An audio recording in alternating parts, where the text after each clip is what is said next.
Вы,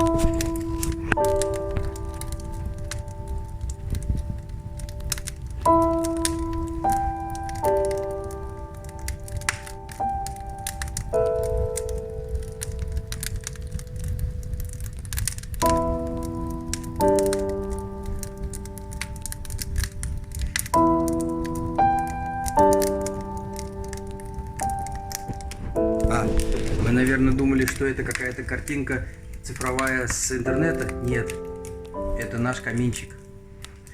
Тепло.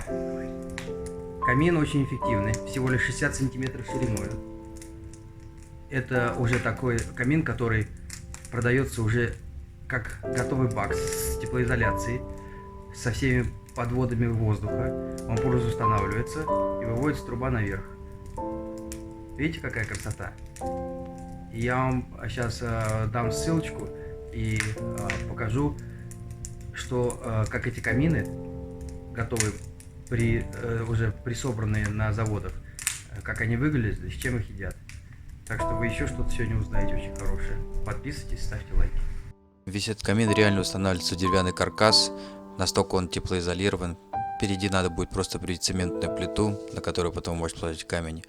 Вывод трубы происходит прямо через перекрытие, через деревянные конструкции. Труба теплоизоляционная, она может быть установлена буквально в 2 сантиметрах от деревянных конструкций. Она из нержавейки сделана и собирается как конструктор, одна в другую вставляется. Вы можете купить ее уже целым набором, с разными коленами, переходниками. В принципе, установка очень простая, надо просто будет закрепить ее.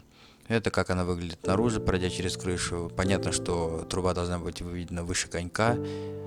Если видели, у меня стоит такая решетка, на которой лежат дрова, чтобы они были приподняты немножко, чтобы хорошо циркулировал воздух и хорошо горело.